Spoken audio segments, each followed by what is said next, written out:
Salut! Vous écoutez Les Sexes Maîtresses? Audrey, Sarah et Valérie, diplômées de la maîtrise en sexologie et féministes du plus profond de notre âme. Que vous soyez calé ou novice en la matière, on vous parle de sujets sexos, de sujets féministes, parsemés d'anecdotes cocasses. De notre salon, on vous invite à nos conversations pour rire, rager et peut-être en apprendre un peu. Bonne écoute! Salut! Aujourd'hui, on a décidé d'aborder un sujet croustillant qui suscite beaucoup la curiosité chez bien des personnes. Les configurations relationnelles. On aimerait démystifier les relations qui sont différentes du modèle traditionnel du couple, hétérosexuel, monogame, classique si on veut. On va parler donc de polyamour, de couple ouvert, d'aventure d'un soir, d'amis avec bénéfice et toute autre option possible dans les constellations des configurations relationnelles. C'est-à-dire toutes les autres façons d'entrer en relation amoureuse ou sexuelle avec un ou plusieurs partenaires sans nécessairement utiliser l'étiquette de couple. L'idée aujourd'hui, c'est de nuancer le discours selon lequel les relations intimes seraient, entre guillemets, là, en perte de repère ou que l'amour est en crise. On va démystifier puis dédramatiser ça. Ta ta ta ta. Pam, pam, pam, pam. Gros. Ça va être comme un peu un 101 de configuration relationnelle. C'est quoi couple ouvert? C'est quoi polyamour? C'est quoi la non-monogamie éthique? C'est quoi la différence entre les trois? Pour avoir un petit peu plus de nuances dans nos discours puis dans nos réflexions. Le but, c'est pas de dire c'est quoi les meilleurs, puis c'est quoi qui est plus moral ou pas. C'est vraiment juste de dire que, ben, il y en a pour tous les goûts, finalement. Exact. Sans plus tarder, il y a une théorie, je pense, qui va nous aider à concevoir ce sur quoi on peut s'appuyer dans une relation. C'est pas juste genre, je me mets en couple, puis là, je suis en couple avec la personne. Non, non. Il y a des concepts derrière ça. Il y a des gens qui ont théorisé le truc, bien entendu. Pour construire l'épisode d'aujourd'hui, on s'est fié beaucoup sur les travaux de Carl Rodrigue. C'est un chercheur en sexologie qui travaille sur les configurations relationnelles. Fait qu'on va vous en dire plus là-dessus aujourd'hui. Ça va être beaucoup des définitions, mais des facteurs explicatifs. Je pense que avant de se lancer dans les configurations puis quel type de relation existe, on peut peut-être faire le mini historique de pourquoi on est rendu même à parler de ça. Oh. Tu sais, je pense que, mettons, on pense juste dans le temps de nos parents, ben, c'était le couple monogame, puis Oui. les autres autour étaient un petit peu bizarres si tu faisais pas ça, mais on n'avait pas de catégorie dessus, on pensait pas que c'était comme correct, en fait. Il y a d'autres catégories, donc je pense que si on se fait un petit cours d'histoire pour commencer, ça va être le fun. Yeah, Sarah! Là, on a juste réfléchi à pourquoi on dit que l'amour est en manque de repères, pourquoi les gens ils savent plus être en couple, ce genre de questions. Premièrement, on peut penser à la libéralisation des valeurs. Ah ouais. Avec l'accès au divorce, avec la libération sexuelle, c'est comme devenu plus un sujet là de avons-nous réellement besoin d'être en couple monogame? Comme est-ce nécessaire? Je pense que ça a commencé là. C'est comme là qu'on a réalisé que le but dans la vie, c'est pas nécessairement le mariage. On peut penser qu'avant, tu sais, une union conjugale, c'était pour des intérêts politiques, mettons chez les riches. Ça peut être aussi des intérêts économiques, c'est-à-dire quand une dot ou des trucs comme ça. Exact. Tandis que là, maintenant, on va peut-être plus penser aussi à notre bien-être, tu sais. Une relation, faut que ça m'apporte autre chose que un pouvoir politique ou de l'argent, là. Quoique c'est possible encore à ce jour, mais il y a un nouveau facteur qui rentre en compte, le bien-être. On peut aussi penser à l'accès des femmes au marché du travail. Depuis ce temps-là, on a peut-être d'autres priorités dans la vie que cuisiner des bons repas puis faire le ménage en attendant nos maris qui reviennent du travail. Parce que nous-mêmes, on est sur le marché du travail. Fait qu'on voit d'autres gens, on voit d'autres façons de faire les choses aussi. Autre facteur auquel j'ai pensé, la contraception. Ouais. Encore une fois, ça va avec la libération sexuelle. Là, on n'a plus besoin d'être avec la même personne pour le reste de nos jours parce que il nous a enfantés. Ça aide. Tout ce qui est droit sexuel, comme on a de plus en plus de droits sexuels, oui, notre podcast sert à chialer qu'on a moins de droits. Qu'on n'a pas encore toujours pas les droits! qu'on n'est pas tout à fait égal et équitable encore à ce propos, mais quand même, on va le donner à toutes les femmes féministes avant nous qui ont milité pour nos droits sexuels, qui fait en sorte qu'aujourd'hui, on est capable de faire un épisode sur les configurations relationnelles différentes. Que ça soit valide, puis que ça soit reconnu, puis que ça commence à être dans les recherches scientifiques. Exact. On peut aussi penser, ça revient, mais l'individualisme. Oui, mais je le mets ça pas. sonne beaucoup comme ça, ce que tu nommes, tu sais. Ouais, c'est ça. J'étais comme, ben, le résumé de ça, c'est pas mal l'individualisme, qui est pas nécessairement négatif, là, tu sais. Ça peut être que t'as d'autres objectifs de vie, tu veux te réaliser toi-même, puis ça passe peut-être pas nécessairement par le fait d'être en couple. Ça donne aussi l'importance d'avoir peut-être, comme on parlait tantôt, le bien-être, ben, le droit au plaisir, le droit au bonheur. Ben, pour certains, maintenant, la définition du bonheur, c'est pas d'être en couple monogame. Enfin, j'ai trouvé ça quelque part, mais c'était la diversification des formes d'engagement qui répondent à des besoins différents. Exact. Ben, je pense que ça rentre dans tout ce qui est individualisation. Tu sais, si en tant qu'individu, tu te dis, bon, parfait, moi, le couple monogame, conjugal, ça ne répond pas à mes besoins, ça ne répond pas à mon style de vie, ça ne répond pas à mes ambitions. I want more, ou I want different, en fait, je devrais dire, parce que, tu sais, c'est pas nécessairement que les autres configurations relationnelles sont plus cool que la monogamie, tu sais. Moi, je la trouve très cool, la monogamie. Ouais, c'est ça, parce que, tu sais, le but, c'est pas de faire une hiérarchie de qu'est-ce qui est plus nice que d'autres. C'est vraiment de parler des diverses formes de configuration relationnelle. Puis, tu sais, quand on disait, bon, là, on a parlé des facteurs explicatifs, puis tout ça, puis souvent, bon, notre première réaction, c'est comme, ben, dans le temps, le monde, il travaillait sur leur relation plutôt que tout abandonner. C'est vrai que... Écoute, dans le temps, si tu tombais sur une personne que finalement, c'est de la crise de merde, ben c'était de la crise de merde toute ta vie. On s'entend que, oui, il y a peut-être des inconvénients qu'on se dit, est-ce que c'est vraiment une crise de l'amour? Mais non, je pense que c'est juste la progression naturelle de ce qui se fait. Oui, c'est ça. Puis, tu sais, Sarah, tu nommais les droits sexuels. Avoir le droit de dire non à une relation sexuelle que je veux pas, que je sois mariée ou pas, ça, c'est un gros step. Puis ça fait aussi en sorte que, effectivement, tu sais, si je suis dans une relation qui me fait violence, ben, je peux quitter, tu sais, comme, bon, là, on s'entend, il y a plein de facteurs, mais je peux quitter et je peux dire non et je peux choisir que je veux plus jamais revivre ça. C'est intéressant aussi que tu as dit qu'on travaillerait peut-être pas sur le couple autant puis comme on fait juste lâcher, mais en même temps, je crois que ça fait en sorte que les gens peut-être travaillent encore plus à être des bonnes partenaires, tu sais, parce que... Mais oui, t'es pas pris pour acquis. Exact. Il y a rien qui m'empêche de te quitter, là. Ouais. Tu sais, oui, on peut bien être nostalgique de, tu sais, l'amour avec un grand A, de genre... the one and only, que tu rencontres au secondaire, puis que tu fais des bébés, puis que tu vieillis. Tu sais, c'est une belle image, mais c'est pas la seule image. Puis c'est pas la seule image qui amène du bonheur, au contraire. Ça peut ressembler à plein de façons pour plein de gens. Fait que c'est de ça qu'on va parler aujourd'hui. Le mythe de The One, là. Vas-y, un petit rant. Non, je peux pas. Ah. D'accord. Mais quand on va... Ben, on va peut-être... Ben, parce que à la base, il y a plein de mythes qui sont sous-jacents à toutes ces croyances-là, parce que la raison pour laquelle la monogamie a été en place pendant si longtemps, oui, le fameux héritage judéo-chrétien, mais il y a plein de messages dans cet héritage-là, comme celui de The One, ton soulmate, ta tendre moitié, qui sont là, qui sous-tendent cette monogamie-là, qui des fois n'est pas saine et qui ne répond pas à un besoin que t'as, tu sais. Heureusement qu'il y a des gens qui ont réfléchi à déconstruire ces trucs-là puis à peut-être faire autrement. Ben justement, de vouloir faire autrement, je pense que c'était le but de une des études de Carl Roderick dont on va discuter aujourd'hui sur les relations non conjugales. Donc ce qu'il voulait dire par là, c'est tous les types de relations qui vont être des relations sexuelles vécues par des partenaires qui ne se considèrent pas comme un couple. Là, on s'est dit, on va vous en parler, donner des petites définitions, puis encore une fois, on veut juste les normaliser. Comme lui, dans le fond, dans son rapport, c'était de montrer qu'ils existent, puis que c'est pas si rare que ça. Oui, non.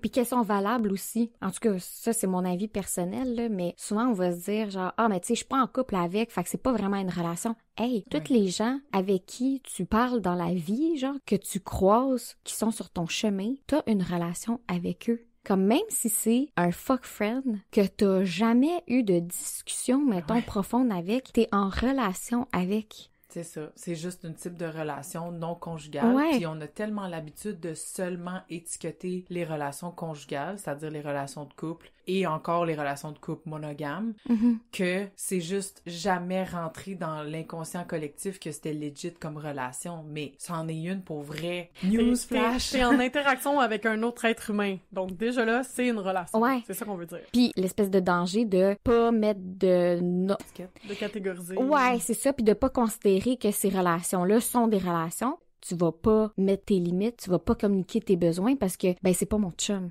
Genre, ben, c'est pas ma blonde.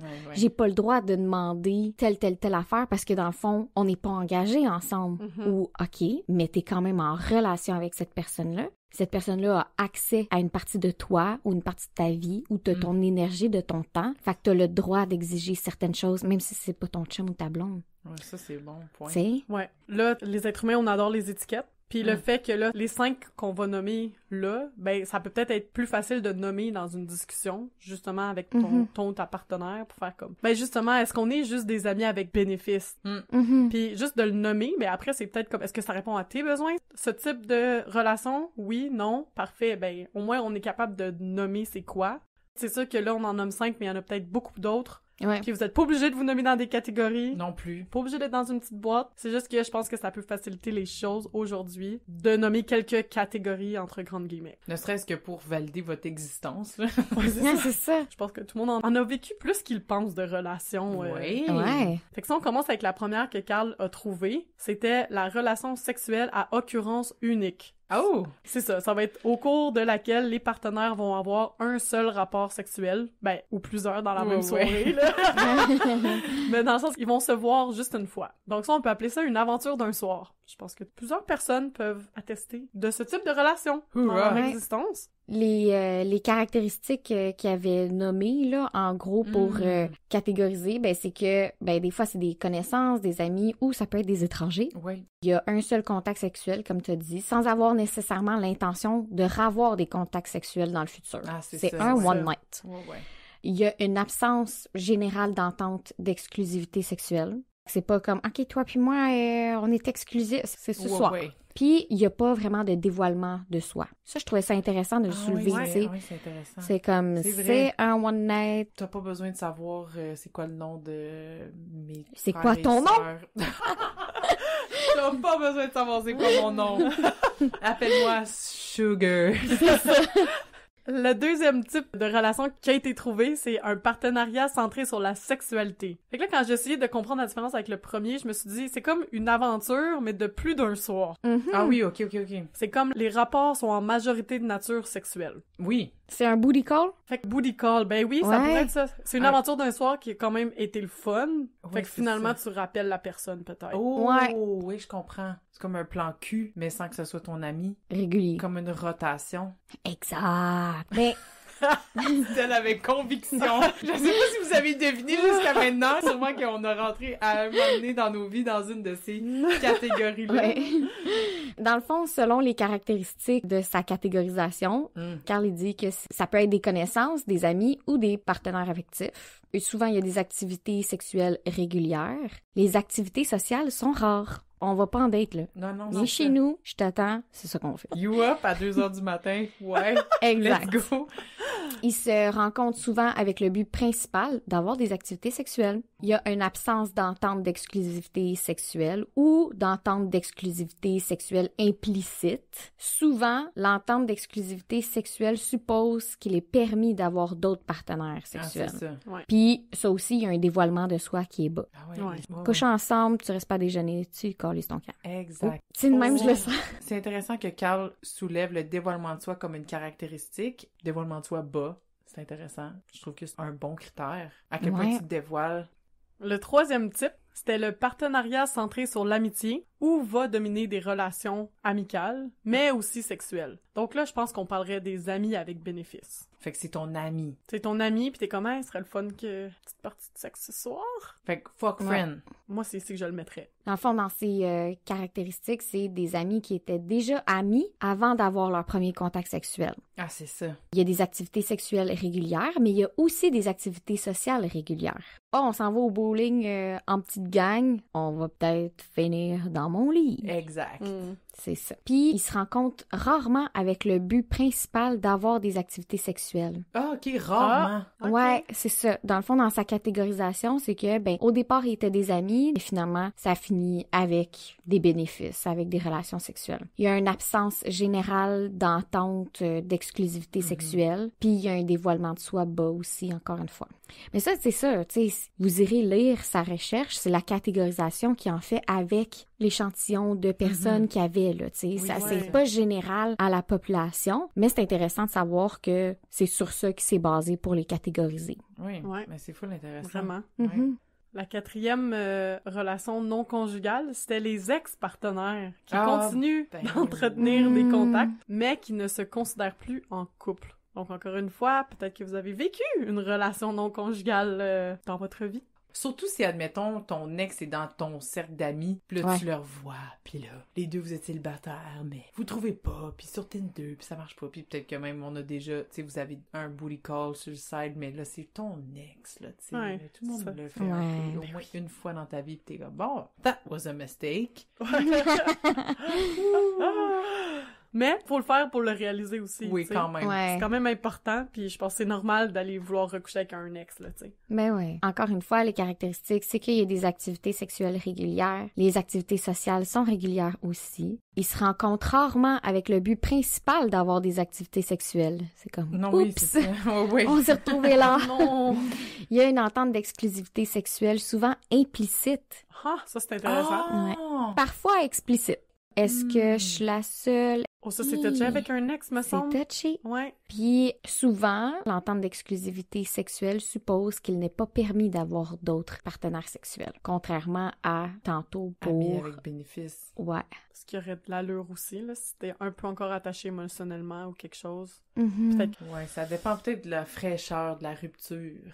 Ouais, c'est vrai. Ben, puis implicite dans le sens que, tu sais, si on vient de casser v'là une semaine, puis on finit par recoucher ensemble, je ne doute pas que comme t'as déjà rencontré quelqu'un, là, tu sais, ou que moi-même j'ai déjà rencontré quelqu'un. Ben justement, le fait que c'est implicite, quand quelqu'un la rend explicite dans un ex-couple, ben c'est que ça devient malaisant, tu sais, parce que comme, mettons, lui, il pensait que j'étais encore juste avec lui, mais t'es mon ex, donc non. Mais là, quand tu dis ça pendant que t'es dans un débat sexuel, ça fait un peu des flamèches. Ouais. Fait que c'est ça, le fait que c'est implicite ou explicite, je suis comme, ah ben tu sais quoi, c'est peut-être mieux que ce soit implicite dans ce cas-là que explicite. Je l'étudie aussi, il y a un dévoilement de soi élevé, parce que tu le connais déjà. Ça me surprend pas, ça. C'est ça. Ouais. C'est comme réconfortant, probablement, tu sais. Ben oui. Ah, comment va ta mère? Non, mais avant... Là, tu fais référence à un pillow talk. Ouais, pas pendant... Ben, en tout cas, j'espère pas pendant. C'est plus facile qu'avec une personne que t'as vue 2 fois dans ta vie, genre, pis ta mère. Ouais, c'est ça. Ouais. On s'en fout un peu, tu l'as jamais rencontrée, là. Tu connais pas mon nom, tu connaîtras pas ma mère. Enfin, la dernière catégorie était le partenariat intime et sexuel. Donc, les personnes vont s'adonner à des activités sexuelles et sociales de façon régulière, mais ne vont pas se considérer comme un couple. Ouh! Moi, la façon que j'ai réussi à le vulgariser, j'étais comme, c'est le nouveau terme à la mode, les situationships. Oh. On pourrait-tu le rentrer dans fréquentation aussi? Je pense que oui, genre. C'est vrai. Ou c'est une fréquentation pendant un certain temps, parce que t'imagines que dans le futur... On va se dire en couple. Ouais, mais si ça vient jamais, peut-être que là, tu tombes dans un situationship. Mais bref, bon, c'est des partenaires affectifs, c'est des amis. Ils ont des activités sexuelles régulières, des activités sociales régulières. Ils se rencontrent rarement avec le but principal d'avoir des activités sexuelles. Il y a une entente d'exclusivité sexuelle souvent explicite et parfois implicite. OK, ouais.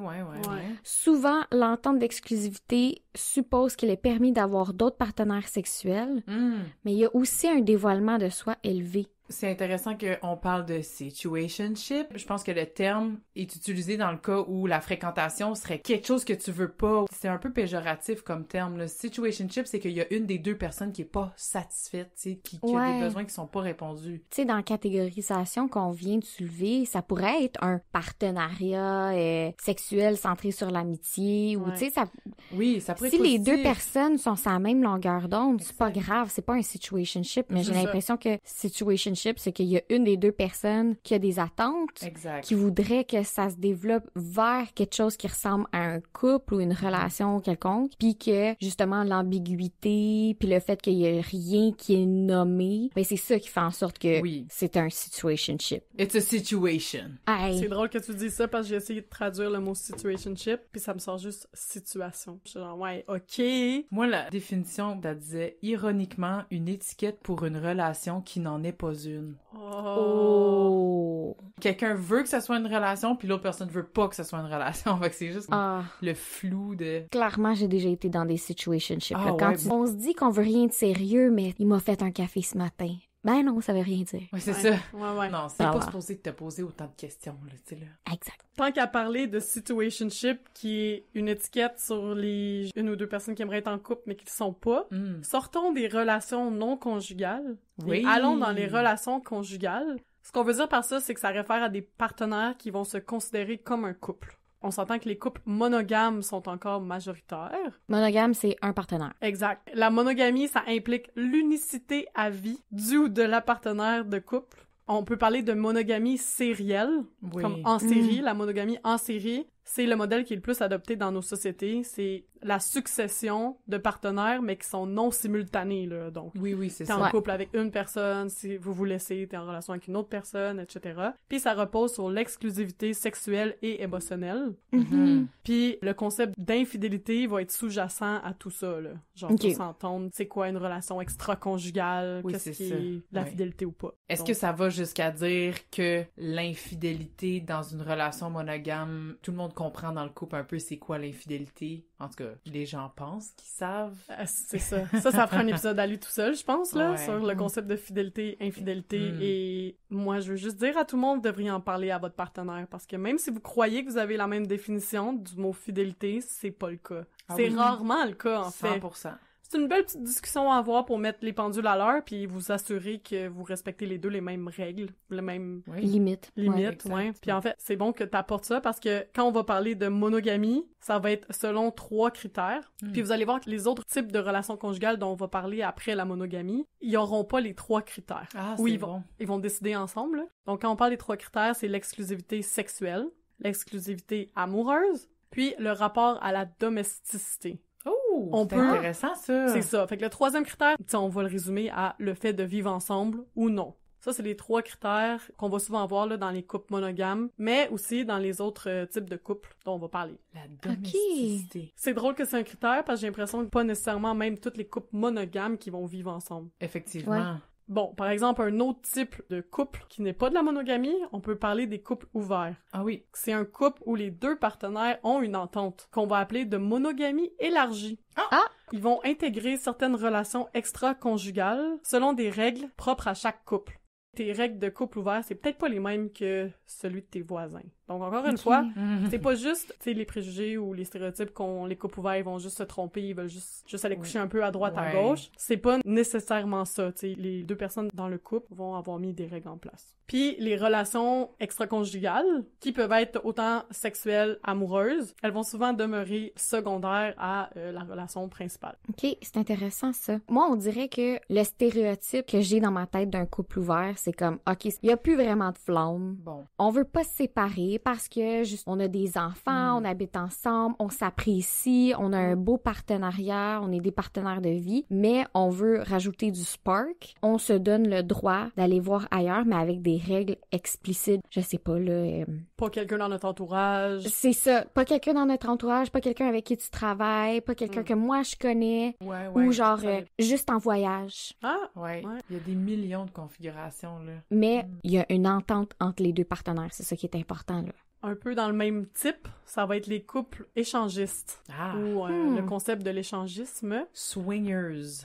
Ouais!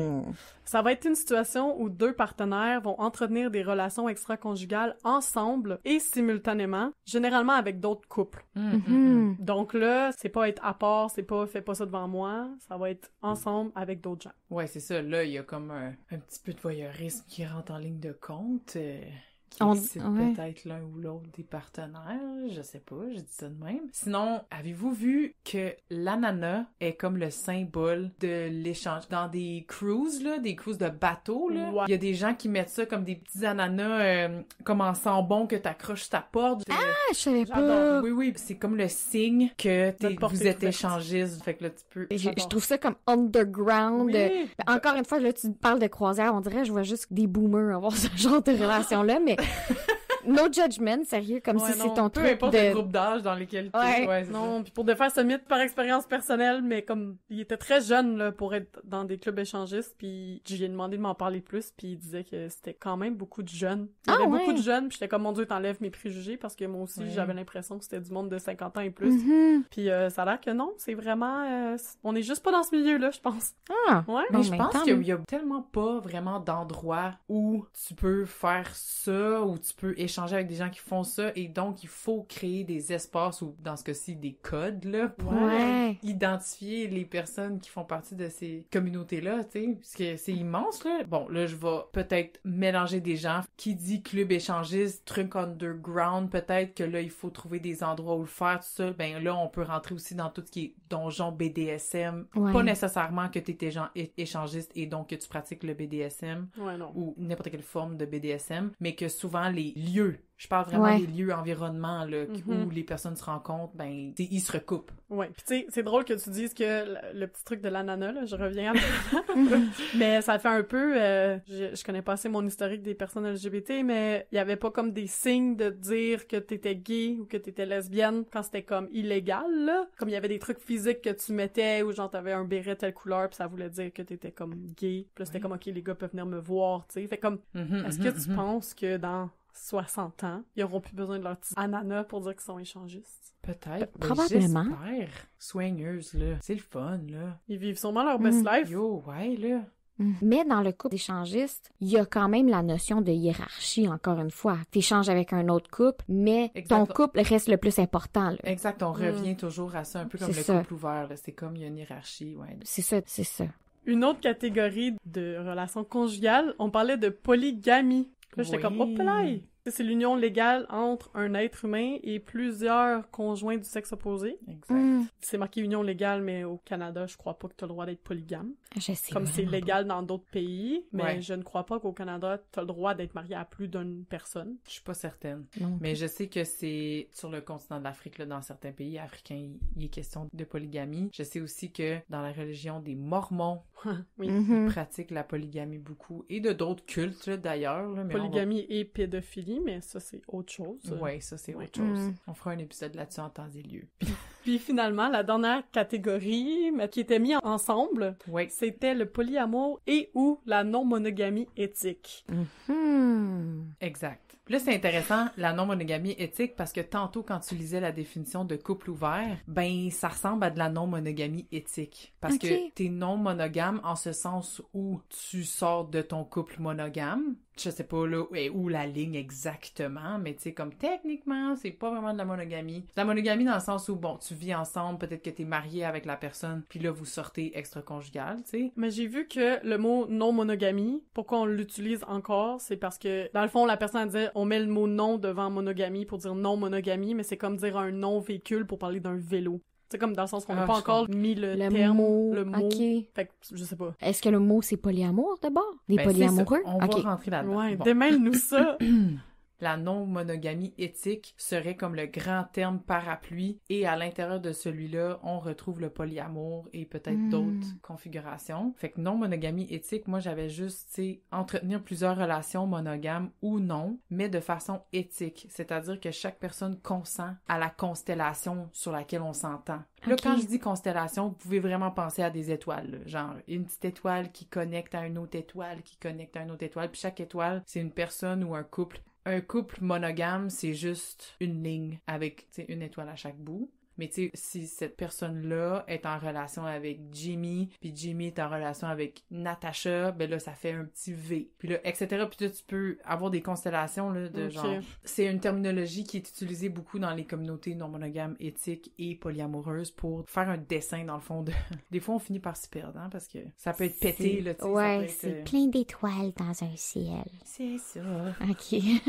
Bon, fait que le terme parapluie non-monogamie éthique, fait que si vous voyez dans vos profils Tinder NME ou ben souvent NM, les gens le mettent en anglais là. C'est ça, Ethical non-monogamie. Exact. Parce que moi au début je pensais que c'était de la musique. Je pensais que c'était du EDM. Genre ah cool, il écoute de la musique comme j'écoute pas vraiment du EDM, tu sais. Puis la personne est comme non, c'est Ethical non-monogamie puis j'étais genre ouais, oups. C'est ça. ENM. Fait que regardez sur les profils Tinder quand vous souhaitez. Ben en fait, je pense que OkCupid, qu'il y a de plus en plus d'applications de rencontres aussi qui essayent de tenir compte là, des configurations relationnelles qu'on aime. Là, ouais. OkCupid plus là, parce qu'ils sont plus anarchistes en ce sens, là, qui vont être genre toutes les catégories, tiens, on va toutes les nommer, puis bref. Okay. Fait que pour revenir au polyamour, le truc avec le polyamour, c'est que c'est important de le différencier de la polygamie, parce que dans le fond, le mot polyamour-game, là, c'est pour dire mariage, tu sais, pour dire union comme officielle, légale, tu sais. Fait que polygamie, c'est vraiment, il y a une histoire de mariage. Polyamour, on n'est pas là-dedans. C'est comme pour définir différents couples amoureux, souvent, hiérarchique ou pas. Fait qu'il peut avoir un couple primaire puis là des couples secondaires ou ça peut être, tu sais, du polyamour anarchie. Comme le mot anarchie va être utilisé pour dire genre que c'est juste comme... Il n'y a pas de hiérarchie, non? YOLO, là, tu sais, là, ouais, c'est comme tout le monde s'aime puis peace and love. Wow. Donc, être en amour avec plus d'une personne à la fois, ou potentiellement, c'est un mot qui existe depuis 1990. Ouais, c'est une militante qui a sorti ce mot-là. Et depuis, on s'en sert pour définir les personnes qui veulent être dans des relations non monogames, mais qui veulent souligner qu'il y a quand même de l'amour. Tu sais, c'est pas nécessairement juste des fuck friends ou juste des amis avec bénéfice ou, tu sais, peu importe. Mm-hmm.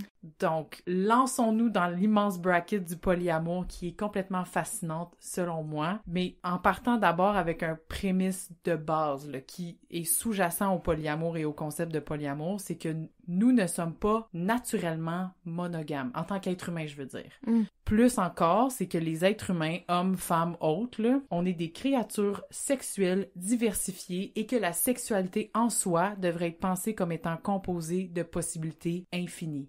Oh my God. Bon, là, le petit sentiment de panique est normal, parce que... Je l'ai clairement ressenti. Avoue, hein? Ouais, ça passe, que t'es comme... Ouais. Là, on est loin de ton The One, là, de tantôt. Exactement. Et donc, le polyamour a aussi été inventé pour des personnes qui ont été capables de déconstruire beaucoup de concepts patriarcaux, d'héritage judéo-chrétien. Faut que tu déconstruis bien du stock avant d'être rendu à genre, tout le monde peut s'aimer, puis tout le monde est libre de la sexualité, puis tout ça. Puis message aussi général, on se souvient que le polyamour est en dessous de la grosse branche de la non-monogamie éthique. Tout ce qu'on va dire pour la suite ne compte pas si tu vis de la violence, en fait.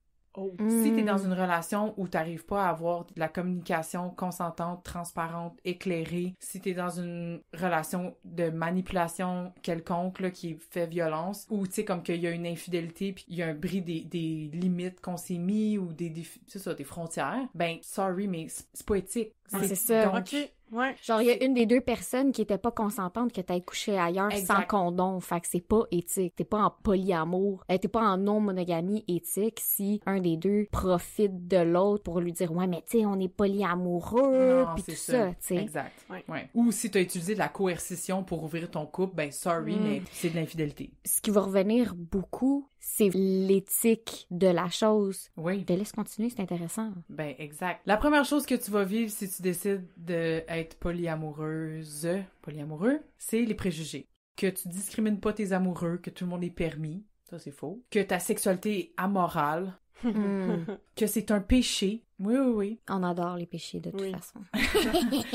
Que c'est une pathologie ou une maladie. Fait que ça vient aussi de comment on a perçu la sexualité comme étant, premièrement, elle était mauvaise, tu sais, selon la chrétienté et tout ça. Puis ensuite, c'était une maladie. Ouais. On est encore là-dedans des fois. Ou que t'es une femme facile. Ouais. Mais c'est que toutes ces personnes-là, ils ont déconstruit des concepts. Puis aussi, je pense qu'il y a un gros morceau d'avoir des besoins qui sont différents de quelque chose qui se fitterait dans une configuration monogame. Ouais. C'est ça la base, tu sais, finalement, c'est d'être dans des couples monogames puis de faire non, ça répond pas à mes besoins, ça répond pas à ce que je veux, à mes idéaux, à ce que je peux imaginer comme la sexualité. Il y a des personnes pour qui c'est juste pas suffisant, c'est pas satisfaisant, tu sais, puis heureusement que depuis les années 50, on a déconstruit des affaires sur notre sexualité puis on s'est libéré puis ça, ben, il y a du monde qui ont réussi à se libérer en titi, là, tu sais, ouais, c'est ça.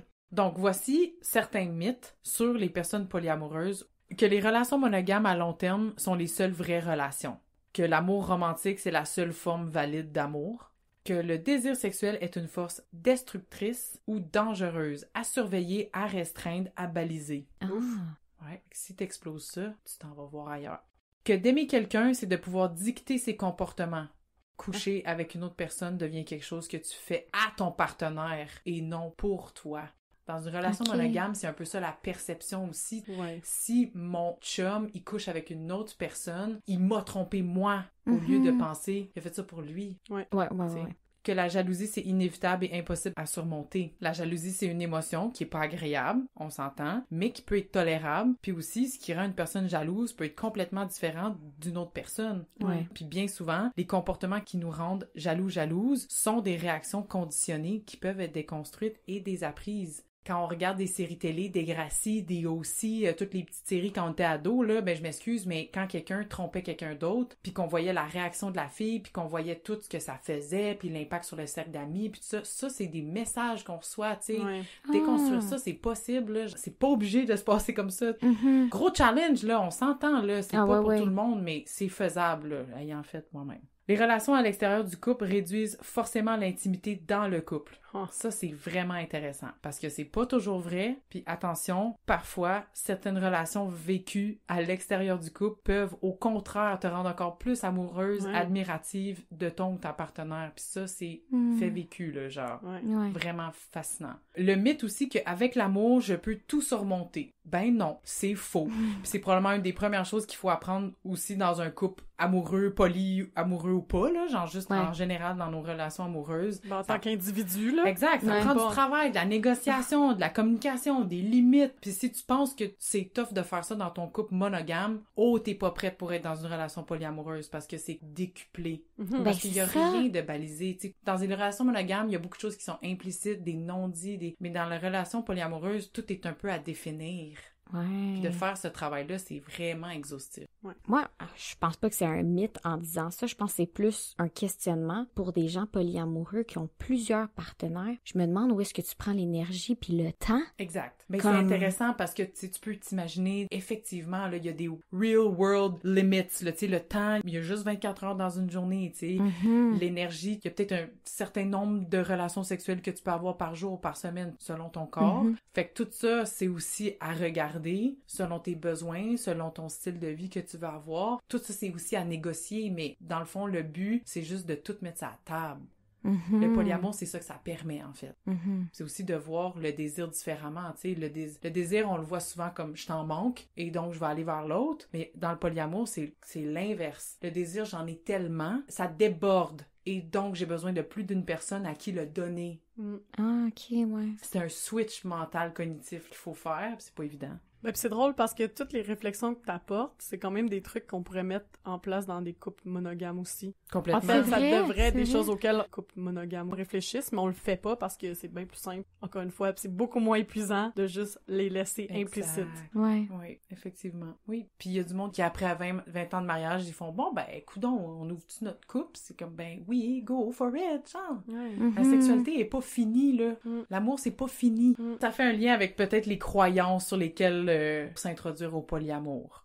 Fait que repenser la sexualité. L'énergie érotique est partout, il y a du sexe et de la sexualité partout. Sortir le sexe et les relations sexuelles et la sexualité de leur petite boîte étroite. Fait que vraiment, là, genre, si tu veux vraiment y aller, là, tu sais, là, think big. Les croyances comme privation versus épanouissement, tu sais, dans notre culture, on place beaucoup d'importance sur le déni, la privation, comme on se donne du plaisir seulement si on le mérite. Mais là, dans une méritocratie, ça complique ou ça brouille aussi notre relation au sexe puis au plaisir. Tu sais, comme, ben j'ai une grosse journée au travail, tu sais, je mérite de donner du plaisir. Non, man, tu mérites de donner du plaisir, peu importe, là. Ah, c'est vrai. T'as pas besoin d'une raison pour aimer le sexe. Fait que parfois, on essaie de convaincre les autres que le sexe est bon puis qu'il y a plein de bénéfices. Pourquoi si on pousse plus loin puis on pense qu'en fait, t'as pas besoin d'une raison ou d'une cause pour rationaliser le sexe ou le plaisir sexuel. Le plaisir sexuel, c'est bon puis c'est tout, là, tu sais. Tu peux juste en avoir puis en avoir en quantité. C'est pas amoral, tout ça, là, c'est genre, si on s'enlève ça, c'est genre, man, fourron. Conclusion. Il n'y a pas de tendre moitié dans le polyamour. Donc là, on revient sur l'histoire de The One. Tu sais, comme t'es une entité à part entière, t'es un individu à part entière, puis les autres aussi. T'as pas besoin d'un partner de vie pour que ta vie soit légitime et complète. Puis que toi-même, tu sois légitime et complète. Exact. Puis finalement, c'est l'économie de la famine, un peu comme l'idée que l'amour, c'est une ressource finie, que l'amour vient en quantité limitée. Ouais. Parce que ça, c'est une question que je recevais en tant que personne qui a été dans une relation polyamoureuse dans le passé. Tu sais, comme, ben, qu'est-ce que tu fais? Tu sais, tu donnes 50% à ton chum, puis là, il te reste 50% pour ton autre partenaire, puis c'est comme, non, c'est deux personnes complètement différentes, tu sais, je donne 100% à mon chum, puis je donne un autre 100% à l'autre personne, tu sais. Ouais. Puis depuis quand est-ce qu'on quantifie l'amour? Il y a une mère qui a 4 enfants, ben, elle donne 25% à chacun. Non, jamais! L'amour, c'est pas une ressource finie. Ça, c'est un bon point. Je comprends que l'amour, c'est pas une ressource finie, mais comme on disait tantôt, ton énergie puis ton temps, par exemple, oui, quand même. ça, c'est des ressources finies. Ouais. Fait que c'est intéressant. Mais pas l'amour, par exemple. OK. Maintenant qu'on vous a exposé les paradigmes radicalement différents qui sous-tendent le polyamour, on arrive aux exceptions, ou du moins les choses à surveiller ou à réfléchir si t'es pour te lancer dans la grande aventure du polyamour. Premièrement, nos besoins puis nos limites. Faut s'écouter, voir ce qui est possible pour nous, ce qu'on veut ou non. C'est énormément de travail sur toi de déconstruire toutes ces croyances-là et aussi de faire face à tous les messages qui nous disent le contraire dans la société. C'est ça. Ouais. J'étais dans une relation polyamoureuse, puis il y avait quelqu'un dans ma famille qui se mariait. Juste d'être dans tout ce mariage-là puis cette ambiance-là, c'était de réaliser aussi que peut-être moi, j'aurais peut-être jamais ce moment-là, tu sais, de mariage, parce que si tu déconstruis tout ça, tu vas pas aller après ça te marier, en tout cas. Ouais, non. Ouais. Tes intentions et tes responsabilités. Qu'est-ce qui te pousse à vouloir ce style de vie-là? C'est quoi tes intentions? Tu sais, comment tu peux t'assurer de demeurer conséquent ou conséquente, clair dans tes comportements, tes besoins, tes limites? Parce que le but, c'est d'être une ethical slut, pas être une unethical. Tu sais, comme, il faut demeurer consciencieuse de ça quand on rentre dans... Parce que c'est compliqué, tu sais. Puis il y a d'autres personnes aussi Ben, c'est ça. qui rentrent en ligne de jeu. Là, je comprends comme tous tes besoins puis ton amour à donner, mais tu deals avec une ou plusieurs personnes. Complètement. Faut qu'il y ait constamment de la communication sur les besoins puis les limites de chacun, puis si tu constant, puis si tu... Puis c'est constamment... C'est beaucoup de travail, c'est ça. C'est pas genre... Puis de négociation. Mon couple, puis c'est YOLO, là. C'est Mais non. vraiment pas ça, là. Tes besoins puis tes limites, ben peut-être que ça rentre pas non plus dans les besoins puis les limites de un de tes partenaires, là. Fait que comment tu fais pour conjuguer tout ça? C'est des questions à se Je poser. pense que ça doit être de l'essai-erreur aussi. C'est bien beau de réfléchir à tes limites, mais peut-être que finalement, quand un ou une de tes partenaires franchit telle limite, t'es comme « Oh non, finalement, c'est beaucoup avant d'arriver à ça que j'aurais dû mettre ma limite parce que ça m'a fait mal. » ou ça. Exact. Ah, il y a la théorie puis il y a la pratique aussi. Ouais, là. c'est ça. Comme je suis d'accord avec tout ce que tu dis, théoriquement, ça fait tout son sens, mais je sais profondément que je serais pas capable. Que je suis genre une bonne monogame, vanille, je suis possessive. Ouais, la possessivité, on en a pas parlé, mais ça fait partie de la C'est gimmick ça, aussi. jalousie puis tout ça, ce serait un travail d'une vie. Ouais. D'une vie. Pas d'autre travail à faire. C'est ça. Exact. Puis finalement, là, je sais que je l'ai déjà nommé, mais tu sais, la violence conjugale ou domestique. Fait que tout ce que je viens de nommer, dans le fond, c'est impossible à concevoir sans faire de dommages si dans une relation où il y a de la violence, peu importe la forme. C'est pas possible. Donc voilà. Très Merci. intéressant. Ça nous éclaire un peu plus. Merci Val pour cet excellent aparté sur le polyamour. Je pense qu'on arriverait aux pistes de solutions, recommandations. Ouais, qu'est-ce qu'on fait? On veut conclure cet épisode parce que ça fait 1h15 qu'on parle. Je pense que la première chose à se dire, c'est juste qu'il n'y a pas une configuration mieux que les autres. C'est ce que toi tu recherches, c'est quoi tes limites puis tes besoins. Puis dans tout ce qu'on a dit, c'est de pas hiérarchiser les types de relations. Ouais. De façon morale, genre. Ouais. Fait qu'il n'y a pas une configuration mieux que les autres. Puis, je pense que c'est important de se dire que tu as le droit de changer d'idée, puis tu as le droit de changer de configuration, puis te dire comme « Hey, you know what, ça c'est pas pour moi » ou « Hey, je vais essayer ça », puis te dire « Hey, finalement, ben c'est ça qui fit pour moi ». Ben oui. T'es pas obligé de rentrer dans un seul chemin. T'es pas obligé d'habiter avec ta partenaire. Puis je pense que ça aiderait aussi de savoir que c'est pas parce que, mettons, tu veux tenter une relation polyamoureuse que tu vas suivre ce sentier-là toute ta vie. Exact. Tu sais, ça peut changer, mais il y a rien à perdre à l'essayer. Il y a certaines personnes qui osent pas se lancer dans un autre type de configuration amoureuse juste parce que, ben là, si je me lance, faut que je fasse ça pour le reste de mes jours. Puis c'est comme, ben, non. Non. Tout change. Et c'est extrêmement riche d'avoir un parcours diversifié. Tu sais, moi, j'ai appris des choses sur moi, là, dans mes relations passées, polyamoureuses ou pas, là. C'est aussi de penser l'amour comme étant quelque chose qui est enrichissant.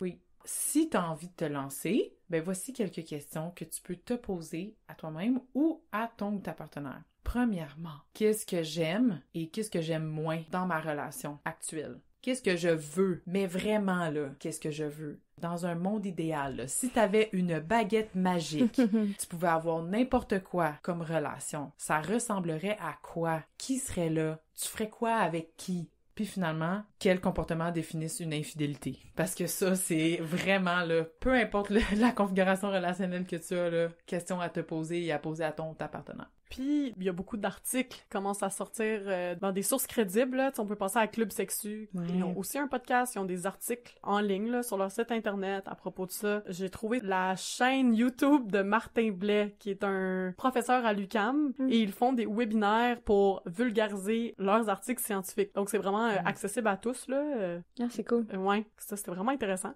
Finalement, je dirais consulter un ou une sexologue pour se renseigner, pour s'aider à réfléchir. Si jamais, soit tu envisages changer de configuration relationnelle et que tu as besoin d'être accompagné, ou que tu es dans une configuration relationnelle qui est différente de la monogamie et que tu aurais besoin de te sentir accompagné là-dedans. Finalement, j'ai des livres parce que, c'est pas pour rien que j'ai passé 45 minutes dans ce podcast à parler de polyamour. Sex at Dawn, c'est un livre sur la sexualité basé sur la psychologie évolutive. Donc, c'est un peu comme, les Néandertals puis les hommes de Cro-Magnon vivaient leur sexualité de telle façon, puis on est connecté aux chimpanzés puis aux bonobos, et donc, c'est pour ça que on est tellement infidèles dans nos relations monogames, etc. Donc, ça l'ouvre un peu la perspective en anthropologie, là, par rapport au polyamour ou aux couples non monogames.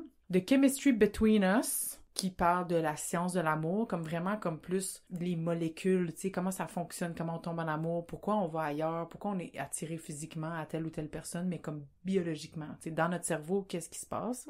The Ethical Slut, qui en est à comme sa 3e édition, là, ce livre-là existe depuis 15 ans, là, puis c'est dans le fond un Guide to Polyamory, Open Relationships and Other Adventures. Il y a aussi le livre More Than Two, A Practical Guide to Ethical Polyamory. Et finalement, il y a le Relationship Bill of Rights. Fait que ça, c'est intéressant. C'est par les auteurs du livre More Than Two. Puis c'est pour s'assurer de tes droits en tant que partenaire dans une relation polyamoureuse ou pour s'assurer que ta relation demeure éthique. Parce que des fois, on a l'impression que les lignes sont brouillées parce qu'on s'est permis telle ou telle chose, mais que t'as des droits. T'as quand même le droit de dire « je suis inconfortable avec telle ou telle chose », même si t'es dans une relation polyamoureuse puis vous aviez défini X, Y, Z. Là. C'est important. Fait qu'ils commencent à avoir des guidelines. Oui, puis il y a même des checklists. Comme tu sais, tantôt, t'as nommé des trucs, mais ça peut être aussi genre pas de cunis avec tes partenaires. Tu sais, ça peut être n'importe quoi. Il y a vraiment des listes qui commencent à sortir. Donc voilà. Mais Martin Blais, qui fait des recherches sur les configurations amoureuses, dans un de ses textes, il termine comme ça, puis je trouvais ça vraiment intéressant. Il dit les phrases suivantes. « Une constante ne se démange jamais d'une étude à l'autre. L'importance de l'amour. Ce qui a changé, c'est ce qu'on attend de cet amour. Les critères et les exigences sont plus élevés qu'avant. Il faut donc plus de temps avant de reconnaître une relation comme amoureuse. » Wow! Pour conclure, l'épisode d'aujourd'hui se voulait exempt de jugements moraux en termes de relations et d'idéal de relations, dans le sens que on veut pas faire de hiérarchie entre ce qui est plus acceptable et moins